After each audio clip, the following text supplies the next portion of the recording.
ابو ہریرہ رضی اللہ عنہ فرماتے ہیں کہ ایک مرتبہ چند صحابہ آپ صلی اللہ علیہ وسلم کے پاس آئے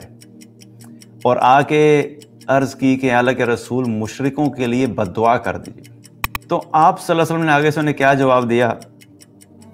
کہ میں لوگوں کے لیے لعنت کرنے والا بنا کر نہیں بھیجا گیا، بلکہ میں لوگوں کے لیے رحمت بنا کر بھیجا گیا ہوں. ذرا سی کوئی بات نہیں ہوتی تو ہم کیا کرتے ہیں؟ چھوٹی چھوٹی باتوں پہ بد دعائیں نکالنا شروع کر دیتے ہیں. مائیں اپنے بچوں کو بد دعائیں نکال جاتی ہیں، باپ اپنے بچوں کو بد دعا نکال دیتا ہے. تو صحابہ وہاں پہ موجود تھے اور صحابہ نے کہا کہ اب رسول اللہ صلی اللہ علیہ وسلم جو ہے وہ بد دعا نکالیں گے اور یہ قبیلہ دوست جو ہے یہ تو اب ہلاک ہوا ہی ہوا. کیونکہ ظاہر سی بات ہے کہ جس کے لیے رسول جو ہے بد دعا کر دے تو اس کی ہلاکت میں تو کوئی شک کی بات نہیں رہی. تو صحابہ بھی منتظر تھے کہ بھئی اب یہ قبیلہ تو ہلاک ہوا. لیکن آپ صلی اللہ علیہ وسلم نے کیا کیا؟ آپ نے اللہ سے دعا کی، یا اللہ قبیلہ دوست کو ہدایت عطا فرما اور انہیں مسلمان کر کے میرے پاس لے آ. یہ وہ دن ہے جس کے بارے میں حضرت عائشہ رضی اللہ عنہا نے رسول اللہ صلی اللہ علیہ وسلم سے پوچھا، اللہ کے رسول آپ پہ احد سے زیادہ بھی کوئی سخت دن گزرا ہے؟ کیونکہ احد میں بھی آپ صلی اللہ علیہ وسلم کو بہت ساری تکالیف کا سامنا کرنا پڑا. تو رسول اللہ صلی اللہ علیہ وسلم نے کیا فرمایا کہ عائشہ عقبہ کا دن جو ہے وہ میرے لیے اس سے بھی زیادہ سخت تھا. یعنی جو طائف کا جو سفر تھا اس دن کے بارے میں فرمایا کہ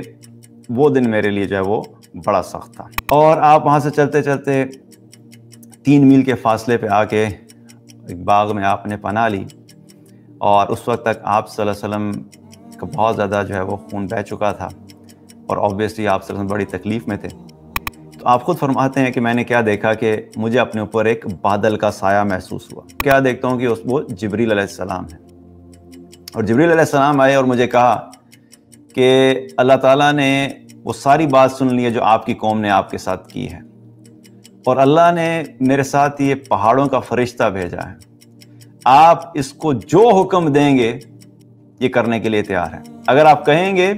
تو یہ دونوں پہاڑوں کو آپس میں ملا دے گا اور اس کے درمیان جتنے لوگ آباد ہیں وہ سارے ان کے دب کے ختم ہو جائیں گے. آپ صرف ایک حکم دیجئے. اللہ تعالیٰ نے قرآن میں فرمایا وَمَا أَرْسَلْنَاكَ إِلَّا رَحْمَةً لِلْعَالَمِينَ، اور ہم نے آپ صلی اللہ علیہ وسلم کو تمام جہاں والوں کے لیے رحمت بنا کر بھیجا ہے.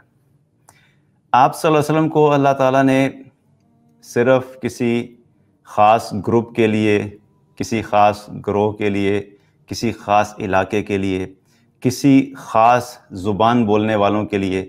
رحمت نہیں بنایا، بلکہ اللہ سبحانہ تعالیٰ کیا فرما رہے ہیں کہ ہم نے آپ کو تمام جہاں والوں کے لیے رحمت بنا کر بھیجا ہے. اور آپ صلی اللہ علیہ وسلم کو بحیثیت نبی اور بحیثیت رحمت للعالمین اگر دیکھا جائے تو صرف اس وقت کے لوگوں کے لیے نہیں بلکہ قیامت تک آنے والے تمام انسانوں کے لیے بھی آپ صلی اللہ علیہ وسلم ہی بحیثیت نمونہ کے طور پہ اللہ تعالیٰ نے بھیجا. اور آپ صلی اللہ علیہ وسلم کی جہاں پہ عبادات کا تذکرہ آتا ہے، معاملات کا تذکرہ آتا ہے، وہاں پہ بہت زیادہ ایمفسس جو ہے وہ آپ صلی اللہ علیہ وسلم کے اخلاق پہ بھی آتا ہے. اور آپ صلی اللہ علیہ وسلم کا اخلاق کیا تھا؟ حضرت عائشہ رضی اللہ عنہا سے پوچھا گیا کہ آپ کے اخلاق کے بارے میں، تو حضرت عائشہ رضی اللہ عنہا نے کیا فرمایا؟ کان خلقہ القرآن، کہ رسول اللہ صلی اللہ علیہ وسلم کا جو اخلاق تھا وہ قرآن تھا. یعنی آپ صلی اللہ علیہ وسلم کی ساری زندگی قرآن کی تعلیمات کے مطابق تھی. جن چیزوں کا بھی حکم اللہ تعالیٰ نے قرآن میں دیا کرنے کے بارے میں، تو آپ صلی اللہ علیہ وسلم نے ان تمام چیزوں کو پریکٹیکلی کر کے دکھایا. اور جن چیزوں سے بچنے کا حکم دیا اللہ تعالیٰ نے قرآن میں، تو آپ صلی اللہ علیہ وسلم نے ان تمام چیزوں سے بچ کے دکھایا. تو آپ یوں کہہ دیجئے کہ قرآن کی جتنی بھی تھیوریٹیکل تعلیمات تھیں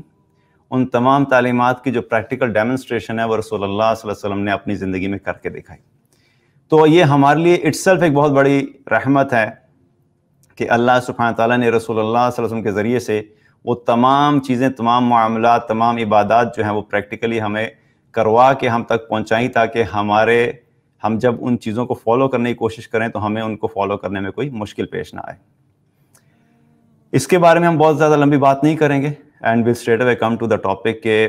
آپ صلی اللہ علیہ وسلم نے جو ہے وہ کس طریقے سے اپنے اخلاق کے اعتبار سے دشمنوں کے ساتھ کیسا معاملہ کیا. ایک مرتبہ ابو ہریرہ رضی اللہ عنہ فرماتے ہیں کہ ایک مرتبہ چند صحابہ آپ صلی اللہ علیہ وسلم کے پاس آئے اور آ کے عرض کی کہ اللہ کے رسول مشرکوں کے لیے بد دعا کر دیجیے۔ اب اگر ہم دیکھیں اس وقت کی سچویشن، تو مکہ میں کیا ہو رہا تھا کہ دین کی دعوت جب سٹارٹ ہوئی تو مسلمانوں کے لیے شروع میں بڑی مشکلات تھیں۔ جو بھی مسلمان ہوتا تھا وہاں پہ اس کے لیے رہنا مشکل ہو جاتا تھا، اس کو ٹارچر دیا جاتا تھا، اس کو ایموشنلی ٹارچر دیا جاتا تھا، اور اس کو فزیکلی ٹارچر دیا جاتا تھا، اور جو مشرکین مکہ تھے وہ بہت زیادہ مسلمانوں پہ اذیت کرتے تھے اور ظلم و ستم ڈھاتے تھے۔ تو ایک انسانی فطرت ہے کہ جب انسان خود کمزور ہوتا ہے اور کمزور ہونے کی وجہ سے کسی طاقتور انسان یا کسی بھی گروہ کا مقابلہ نہیں کر پاتا، تو اس وقت انسان ایموشنلی کیا ہوتا ہے، پھر وہ اس طرف جاتا ہے کہ جو اس سے بھی زیادہ طاقتور چیز ہو۔ تو یہاں پہ بھی کیا تھا کہ اللہ سبحانہ تعالیٰ کی جو طاقت ہے وہ تمام طاقتوں سے زیادہ طاقتور ہے اللہ تعالیٰ۔ تو صحابہ نے کیا کہا کہ جو کچھ ہمارے اوپر ہو رہا ہے تو مشرکوں کے لیے آپ بد دعا کر دیں، کیونکہ انہوں نے ہمارے لیے بڑا مشکل کیا ہوا ہے۔ تو آپ صلی اللہ علیہ وسلم نے آگے سے انہیں کیا جواب دیا کہ میں لوگوں کے لیے لعنت کرنے والا بنا کر نہیں بھیجا گیا، بلکہ میں لوگوں کے لیے رحمت بنا کر بھیجا گیا ہوں۔ اتنی مشکلات کے ہونے کے باوجود جو دشمنوں کی طرف سے آ رہی تھیں اور صحابہ کی درخواست کے اوپر بھی آپ صلی اللہ علیہ وسلم نے بد دعا نہیں دی۔ یہاں پہ ہمیں کیا چیز سیکھنی ہے کہ ہمیں اپنی زندگی میں یہ جائزہ لینا چاہیے کہ آج اگر ہم اپنا جائزہ لیں حیثیت امت مسلمہ، تو بد دعا تو ایسی چیز ہے کہ جس کا ایک بڑا سٹاک ہمارے پاس پڑا ہوتا ہے۔ ذرا سی کوئی بات نہیں ہوتی تو ہم کیا کرتے ہیں، چھوٹی چھوٹی باتوں پہ بد دعائیں نکالنا شروع کر دیتے ہیں۔ مائیں اپنے بچوں کو بد دعائیں نکال جاتی ہیں، باپ اپنے بچوں کو بد دعا نکال دیتا ہے، اور اس کے اوپر ظاہر سی بات ہے کہ والدین کی طرف سے یہ سٹیپ ہونا یہ کوئی چھوٹی بات نہیں ہوتی۔ لیکن اس کے علاوہ ویسے بھی دیکھیں تو ذرا سی کسی کے ساتھ کوئی مسئلہ ہوتا ہے تو بد دعائیں دینا شروع کر دیتے ہیں۔ اور دوسری چیز کا کیا فرمایا، لعنت کا ذکر ہے۔ آپ صلی اللہ علیہ وسلم نے کیا فرمایا کہ میں لعنت کرنے والا بنا کر نہیں بھیجا۔ اور انفارچونیٹلی آج اگر ہم دیکھیں تو جو ہمارا لبرل طبقہ ہے، شاید اس میں یہ اتنی چیز ہمیں نظر نہیں آئے جتنی کہ دیندار لوگوں میں یہ والی چیز نظر آتی ہے۔ دیندار سے مراد کہ جو صحیح دین والے ہیں وہ یہ کام نہیں کرتے، لیکن ایٹ لیسٹ جو ظاہری طور پہ دیندار ہیں، چھوٹی چھوٹی بات پہ کیا ہوتا ہے، ایک دوسرے کے اوپر لعنت بھیجنا شروع کر دیتے ہیں، اور اس کو اپنے دین کی جو ہے وہ فریضہ سمجھتے ہیں کہ اگر کسی نے ایسا کیا ہے تو لازمی طور پہ اس کے اوپر یہ کیا جائے۔ مثال کے طور پہ جھوٹ بولنے کے بارے میں اللہ تعالیٰ نے قرآن میں کیا فرمایا، لعنت اللہ علی الکاذبین، کہ جھوٹوں پہ اللہ کی لعنت ہے۔ بھائی اللہ نے جھوٹوں پہ لعنت بھیجی ہے، اب اللہ نے آپ کو یہ سرٹیفکیٹ نہیں دیا کہ اب آپ اس آیت کو لے کے جتنے بھی کوئی بندہ نظر آئے اس کے اوپر وہ آیت آپ جو ہے نا وہ اس پہ چپکاتے چلے جائیں۔ تو یہ جو لعنت بھیجنا اور بد دعائیں دینا، یہ کیا ہے، یہ اخلاق کے خلاف چیز ہے۔ اب ایسا نہیں ہے کہ آپ صلی اللہ علیہ وسلم نے اپنی زندگی میں کبھی کوئی کسی کو بد دعا دی نہیں، ایسا ہوا ہے، لیکن بہت کم ایسا ہوا ہے، بہت کم ایسا ہوا ہے کہ آپ نے کسی ایسی سچویشن میں بد دعا کی۔ لیکن جو آپ صلی اللہ علیہ وسلم کا جو اخلاق تھا وہ عمومی طور پہ دیکھا ہے آپ نے اس چیز کو ایوائڈ کیا اور ڈسکریج کیا۔ تو یہاں پہ ہمارے لیے پہلا سبق کیا ہے کہ جب بھی معاملات ہو، ہمیں اپنے معاملات کے اندر ایک تو کثرت سے بد دعائیں نکالنے والا کانسیپٹ، اس سے بچنا چاہیے، اور دوسرا کیا ہے کہ بلا وجہ کی لعنت، اور میں تو کہتا ہوں کہ لعنت بھیجنا جو ہے وہ کوئی فرض نہیں ہے، چاہے معاملات جتنے مرضی بگڑ جائیں، ہمیں ان الفاظ کو استعمال کرنے سے ایوائڈ کرنا چاہیے، کیونکہ یہ اخلاق کے منافی چیزیں ہیں۔ اسی طریقے سے ایک مرتبہ آپ صلی اللہ علیہ وسلم نے چند صحابہ کو قبیلہ دوس کی طرف جو ہے وہ دین کی دعوت کا کام کرنے کے لیے بھیجا، اور طفیل رضی اللہ عنہ تھے ان میں، اور ان کے ساتھ کچھ ساتھی تھے۔ جب وہ وہاں پہ گئے تو اس قبیلے نے کیا ہوا کہ انکار کر دیا۔ اب طفیل رضی اللہ عنہ اور ان کے ساتھی واپس آئے اور آ کے رسول اللہ صلی اللہ علیہ وسلم سے معاملہ ان کے سامنے رکھا کہ اللہ کے رسول، ہم وہاں پہ گئے تھے لیکن ان لوگوں نے تو اسلام قبول کرنے سے انکار کر دیا ہے، تو آپ ان کے لیے بد دعا کر دیں۔ اب جب یہ انہوں نے بولا تو صحابہ وہاں پہ موجود تھے، اور صحابہ نے کہا کہ اب رسول اللہ صلی اللہ علیہ وسلم جو ہے وہ بد دعا نکالیں گے، اور یہ قبیلہ دوست جو ہے یہ تو اب ہلاک ہوا ہی ہوا، کیونکہ ظاہر سی بات ہے کہ جس کے لیے رسول جو ہے بد دعا کر دے تو اس کی ہلاکت میں تو کوئی شک کی بات نہیں رہی۔ تو صحابہ بھی منتظر تھے کہ بھئی اب یہ قبیلہ تو ہلاک ہوا، لیکن آپ صلی اللہ علیہ وسلم نے کیا کیا؟ آپ نے اللہ سے دعا کی، یا اللہ قبیلہ دوست کو ہدایت عطا فرما اور انہیں مسلمان کر کے میرے پاس لے آ۔ اور کچھ ہی عرصہ گزرا تھا کہ کیا ہوا کہ اللہ سبحانہ تعالیٰ نے اس قبیلے کو ہدایت عطا فرمائی اور وہ قبیلہ خود چل کے آپ صلی اللہ علیہ وسلم کی خدمت میں حاضر ہوا۔ تو یہاں پہ بھی ہمیں کیا پتہ لگتا ہے؟ جو صحابہ کو جو تعلیمات دی جا رہی ہوتی ہیں نا، ہمیں یہ دیکھنا چاہیے کہ وہ اصل میں پوری امت کے لیے تعلیمات ہیں۔ صحابہ تو ڈائریکٹلی وہ چیز سیکھ رہے تھے، سن رہے تھے، لیکن وہ ساری کی ساری تعلیمات اصل میں ہمارے لیے تھیں کہ ان سچویشنز کے اندر جب صحابہ نے ایسا کیا تو آپ صلی اللہ علیہ وسلم نے ان کو کس طریقے سے بتایا کہ نہیں، یوں نہیں، تم ایسے کرو۔ تو یہاں پہ بھی کیا ہے کہ اگر کوئی دین کا کام کر رہے ہیں، کسی کو اللہ کی طرف بلا رہے ہیں اور وہ دین پہ نہیں آتا، اسلام پہ نہیں آتا، انکار کر دیتا ہے، تو اس کا حل یہ نہیں ہے کہ اس کو بددعائیں دینا شروع کر دی جائیں اور اس کو جو ہے وہ برا بھلا کہنا شروع کر دی جائے،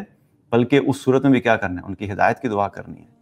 کیونکہ ہمارا کام کیا ہے؟ لوگوں تک پیغام پہنچانا،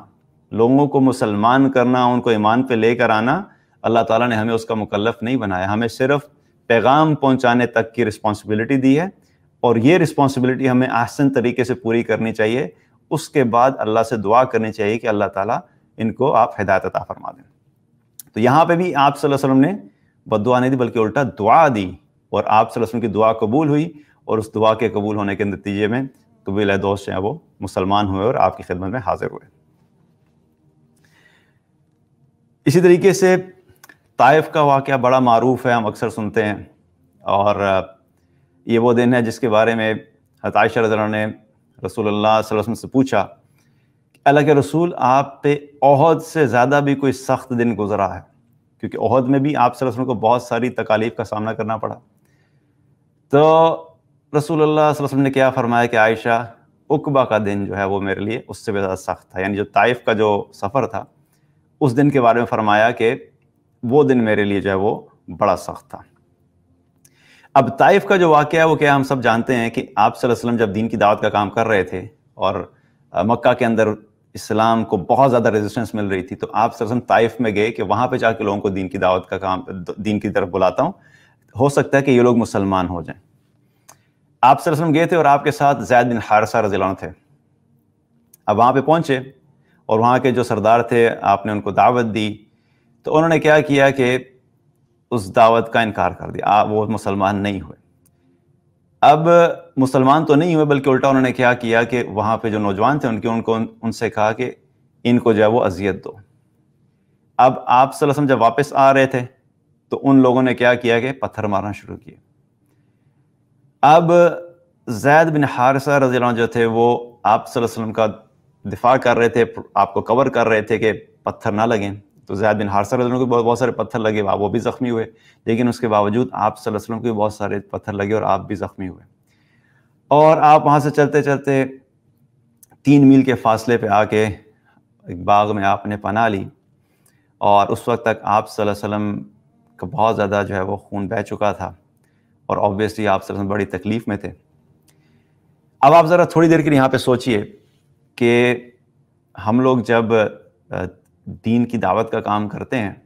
تو اس کے اندر بہت ساری چیزیں انوالوڈ ہوتی ہیں۔ ایک تو ہماری محنت ہوتی ہے، ہمارا فزیکلی ہم انوالو ہوتے ہیں، ظاہر ہے ہماری جسمانی کوشش اور ہماری جو انرجی ہوتی ہے، طاقت ہوتی ہے، وہ بھی لگ رہی ہوتی ہے۔ اس کے ساتھ ساتھ ہمارا انٹلیکٹ بھی انوالو ہوتا ہے، ذہنی طور پہ بھی ہمارا ذہن چل رہا ہوتا ہے کہ کس طریقے سے لوگوں کو دین کی دعوت دی جائے۔ پھر اس کے ساتھ ساتھ ایموشنلی بھی ہم لوگ اٹیچ ہوتے ہیں، کیونکہ دل میں خواہش ہوتی ہے کہ اللہ کے دین کی دعوت دیں گے تو ہو سکتا ہے یہ مسلمان ہو جائیں، ایمان لے آئیں، تو دل میں خوشی ہوگی، تو ایک امید ہوتی ہے۔ تو یہ سب چیزوں کا کمبینیشن ہوتا ہے دعوت۔ تو جب آپ صلی اللہ علیہ وسلم جا رہے ہوں گے، میں کبھی کبھی جب اس واقعہ کو سوچتا ہوں تو اس ایک واقعے کے اوپر پورا ایک لیکچر کیا جا سکتا ہے، لیکن آبویسلی ابھی ٹائم نہیں ہے۔ لیکن کچھ باتیں مجھے یوں محسوس ہوتا ہے کہ ہم چونکہ چیزوں کو ڈیپتھ میں سوچتے نہیں ہیں تو ہمیں نا ان چیزوں کی فیلنگ اس طریقے سے آ نہیں سکتی۔ ہمارے لیے ایک عام سی بات ہوتی ہے نا، ہاں جی گئے تھے، اس طرح سے تکلیف پہنچی، مطلب وہ تکلیف پہنچنا عام بات نہیں ہے، لیکن اس واقعے کو ہم جو ہے ایک سمجھتے ہیں کہ ہاں ایک واقعہ ہوا تھا، طائف میں ایسا ہوا تھا، لیکن ہم اس کی جو ڈیپتھ ہے، اس کے اندر جو میسیج ہیں، اس کے اندر جو چیزیں انوالو ہوتی ہیں، ہم ان کو نہیں سمجھتے۔ اب سوچئے کہ کس امید کے ساتھ رسول اللہ صلی اللہ علیہ وسلم گئے ہوں گے، تو زیادہ سے زیادہ کیا سوچا ہوگا کہ میں ان کو میسج دوں گا تو دو ہی آؤٹ کمز ہو سکتے ہیں، یا وہ مان جائیں گے، نہیں مانیں گے تو وہ انکار کر دیں گے اور میں واپس آ جاؤں گا۔ لیکن جو آؤٹ کم ہوا وہ بالکل اس کے برعکس ہوا۔ تو ایک تو انہوں نے انکار کر دیا، تو انکار کرنے کا جو غم تھا وہ ایک الگ تھا، کیونکہ رسول اللہ صلی اللہ علیہ وسلم کے دل میں جو تمام لوگوں کے لیے ہمدردی تھی اور جو کڑھن تھی کہ کسی طریقے سے سارے کے سارے اسلام کو قبول کر لیں، وہ ہم پہنچ بھی نہیں سکتے، ہم سوچ بھی نہیں سکتے اس لیول کو۔ تو ایک تو وہ فیلنگ کہ جب انکار کیا انہوں نے اسلام کا تو آپ صلی اللہ علیہ وسلم کو ظاہر غم ہوا، دوسرا اوپر سے انہوں نے ظلم کیا اور تکالیف پہنچائیں تو یہ ایک اور غم۔ اب اس حالت میں جب آپ صلی اللہ علیہ وسلم وہاں پہ پہنچے، ایک باغ میں بیٹھے، تو آپ خود فرماتے ہیں کہ میں نے کیا دیکھا کہ مجھے اپنے اوپر ایک بادل کا سایہ محسوس ہوا۔ میں کیا دیکھتا ہوں اوپر جیسے ایک بادل ہے، تو جب میں نے بادل کی طرف دیکھا تو کیا دیکھتا ہوں کہ وہ جبریل علیہ السلام ہے، اور جبریل علیہ السلام آئے اور مجھے کہا کہ اللہ تعالیٰ نے وہ ساری بات سن لی ہے جو آپ کی قوم نے آپ کے ساتھ کی ہے، اور اللہ نے میرے ساتھ یہ پہاڑوں کا فرشتہ بھیجا ہے، آپ اس کو جو حکم دیں گے یہ کرنے کے لیے تیار ہے۔ اگر آپ کہیں گے تو یہ دونوں پہاڑوں کو آپس میں ملا دے گا اور اس کے درمیان جتنے لوگ آباد ہیں وہ سارے ان کے دب کے ختم ہو جائیں گے، آپ صرف ایک حکم دیجئے۔ اب آپ سوچئے تھوڑی دیر کے لیے اپنے آپ کو اس سچویشن میں رکھیں کہ ایک آپ اگر ہم وہاں پہ موجود ہوں،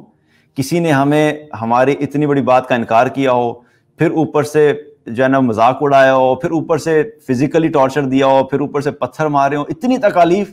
کہ انسان اس حالت میں اپنے آپ کو کیا کرتا ہے، بے بس محسوس کرتا ہے نا۔ اور بے بسی اس لیے محسوس ہوتی ہے کہ میں اکیلا ہوں اور یہ سامنے جو ہیں یہ 10 تھے یا 15 تھے یا 20 تھے یا پورا قبیلہ تھا، اس لیے یہ لوگ جو ہیں ان لوگوں نے میری کمزوری کا فائدہ اٹھایا۔ اگر میں اپنی بات کروں اس سچویشن میں تو یہی محسوس ہوگا نا کہ میں چونکہ اکیلا تھا یا ہم 2 لوگ تھے تو انہوں نے ہماری کمزوری کا فائدہ اٹھایا۔ اگر ہم لوگ بھی زیادہ ہوتے، اپنی فوج کے ساتھ آتے، تو پھر ہم دیکھتے ہیں ہمارے ساتھ ایسے کیا کر سکتے ہیں۔ تو وہ جو اس ظلم کا یا وہ جو اس وقت تکلیف پہنچی، انسان کی پہلی خواہش کیا ہوتی ہے، کاش میرے پاس اتنی طاقت ہوتی تو آج انہوں نے جو میرے ساتھ کیا میں ان کو اس کا جواب دیتا۔ اب سوچئے کہ رسول اللہ صلی اللہ علیہ وسلم وہاں پہ موجود ہیں، اللہ نے اس سے بھی بڑی طاقت دے دی۔ ہم انسانوں کے اعتبار سے جو طاقت سوچ سکتے ہیں، اللہ سبحانہ تعالیٰ نے فرشتے کو تابع کر دیا کہ انسانوں کی فوج نہیں بھیجی۔ اور یہ نہیں ہے کہ آپ نے خواہش کی اور کچھ انسان آگے، بلکہ اللہ سبحانہ تعالیٰ، اور نہ ہی آپ نے دعا کی بلکہ اللہ سبحانہ تعالیٰ نے خود بھیجا، جبریل علیہ السلام کو بھیجا اور ساتھ فرشتہ بھیجا کہ جاؤ میرے نبی کے ساتھ ایسا ہوئے، جا کے ان کو یہ آپشن دو۔ اور جب جبریل علیہ السلام نے کہا کہ آپ حکم دیں تو یہ سب کے سب تباہ ہو جائیں گے، تو اس وقت آپ صلی اللہ علیہ وسلم نے کیا فرمایا کہ نہیں، میں امید کرتا ہوں کہ ان کی آنے والی نسلوں میں سے ایسے لوگ پیدا ہوں گے جو صرف ایک اللہ کی بندگی کریں گے اور اللہ کے ساتھ کسی کو شریک نہیں ٹھہرائیں گے۔ اپنے جذبات پہ قابو پانا ایسے حالات میں کوئی آسان کام نہیں ہوتا۔ آج ہم اپنا معاملہ دیکھ لیں، ذرا سا کوئی ایک